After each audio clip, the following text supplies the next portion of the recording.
당대표는 지 얘기하는 거 아니에요. 당 얘기를 해야지. 예. 그 한동훈이 저런다고 해서 그러면 반성 안 할 대통령이 반성하고 사과 안 할 대통령이 야 이거 한동훈이가 저러니까 사과하긴 해야 되겠다. 이렇게 생각할 것 같습니까?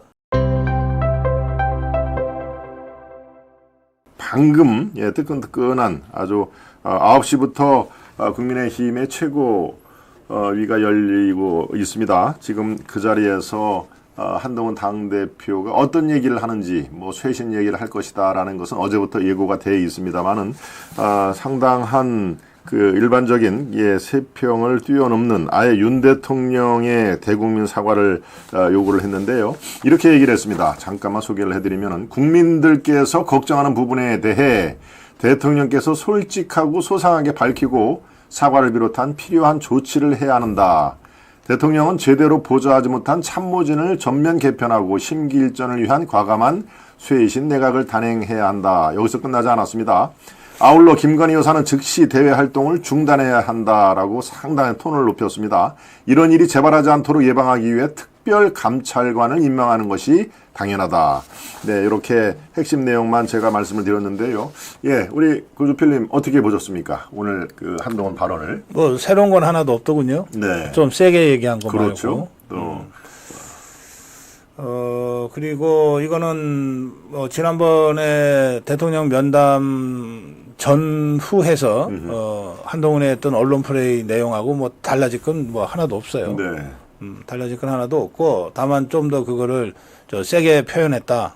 이거 말고는 없습니다. 이 대통령의 직접 사과 요것은 분명하게 또 전에는 김건희 여사 건에 대해서 용산 또는 대통령실은 사과를 해야 된다 이렇게 워딩이 되어 있는데 그 말이 그 말이죠. 직접 사과를 한다는 아니, 아마도 그쪽 대통령실에서 네. 뭐 정진석이가 100번 사과해도 그걸 사과로 받아들이겠습니까? 그러니까 지금 네. 사과 얘기하면 대통령이 직접 사과를 의미했던 거죠. 네. 그동안 해도. 근데 그걸 좀 더 직접적으로 세게 표현한 것에 불과한 것이고요. 네. 저는 이제 이렇게 느꼈어요. 임기 반환점을 맞아서 네. 당장 정진석이부터 대통령 비서실장으로 있는 정진석이부터 그 국감장에서 국면 전환을 위해서 여러 가지 고민을 하고 있다고 얘기를 했잖아요. 그렇습니다. 네. 그거 다 세상에 아는 거예요. 그러면 대통령이 임기 반환점을 도는 시점에 국면 전환을 염두에 두고서 고민을 한다 그러면 뭐가 있겠습니까? 우선 뭐 비서실 개편. 아니, 대통령이 할 수 있는 게 이 인사밖에 없잖아요, 사실. 네. 그렇죠. 그러니까 대통령 비서실 개편. 그다음에 정부 개편 아닙니까? 당은 개편할 대상도 안 되니까. 그리고 나서 김건희 여사 관련해서 입장 표명. 그게 뭐 사과가 됐건 유감이 됐건 이미 윤석열 대통령 김건희 여사 관련해서 사과 표명을 2차례나 했단 말이에요. 예. 지난번 5월 달에도 했고 했잖아요. 네. 뭐 표현을 어떻게 하는지는 좀 다르지만. 그렇습니다. 예. 예? 그러니까 조금 전에 우리 김동훈 박사가 전해주신 무슨 따끈따끈한 속보라고 하는 데에서 나오는 한동훈의 주장 중에 새로울 게 하나도 없잖아요. 그다음에 특별감찰관 임명, 뭐 이거는 뭐 뉴스도 아니죠, 이제. 그렇습니다. 구문이죠. 구문이 구문. 돼버렸죠. 네. 그러니까 아무런 새로운 얘기도 없는데 좀 세게 얘기한 거다 이거예요. 그래서 저게 해법이 되냐 이겁니다. 그리고 이미 대통령실에서 정진석 비서실장이 저 정도 얘기할 정도면 어떤 형태로든 준비가 되고 있다는 뜻 아니겠습니까? 그러면 이제 이런 느낌을 갖죠. 어쨌든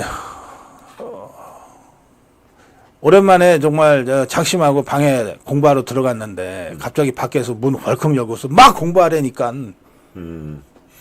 그러면 하다가도 하기가 싫죠.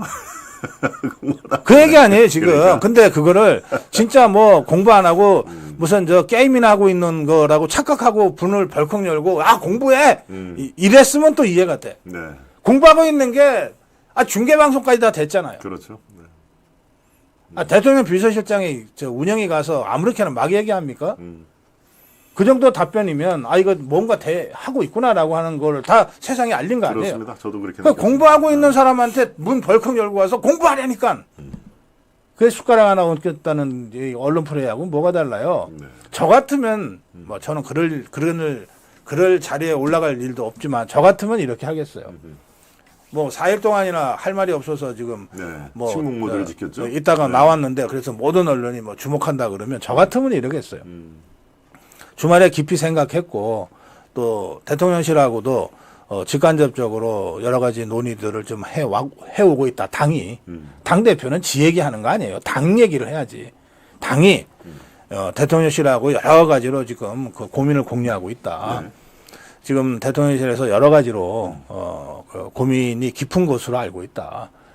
대통령 비서실장의 국회 답변도 그런 걸 의미하지 않겠느냐. 지금은 대통령한테 시간을 드리고 좀 더 좀 기다려볼 때라고 생각한다. 이 정도 하면 박수 나오지. 그렇잖아요? 그렇게 하나 한동훈이가 지금 속보 전해듯이 그렇게 하나 결과가 뭐가 달라요? 예. 그 한동훈이 저런다고 해서 그러면 반성 안 할 대통령이 반성하고 사과 안 할 대통령이 야 이거 한동훈이가 저러니까 사과하긴 해야 되겠다. 이렇게 생각할 것 같습니까? 훨씬 더 품격 있게 할 수 있는 방법이 있군요. 지금 얘기해. 그러면서 함께 어우러 가야지. 네. 예? 양쪽에서 박수를 받는 방법, 그리고 또 더 이 암묵적으로는 더 세게 압박하는 방법도 있는데 상당히 품격이 느껴지는. 정치는 말로 하는 건데 도대체 그렇습니다. 뭐 정치를 뭘로 배웠길래 네. 어떻게 입만 열면 저 말이죠. 한동훈이 이름 딱 가리고 그냥 보다 하면 저게 이재명이 얘기인 줄 알지 이재명이 얘기인지 한동훈이 얘기인지 구별이 안 갈 거 아니에요. 그렇습니다. 총구가 어디로 향하는지 지금 많은 분들이 지금 헷갈리고 있는 상황인데요. 예, 이춘주님 댓글이 바로 눈앞에 있습니다. 우리 구 박사님 말씀 늘 정확하십니다라고 말씀을 해주셨네요. 루치아님, 김 박사님, 구 박사님 오늘도 귀한 말씀 기대됩니다 하는 말씀으로 응원을 해주셨고요.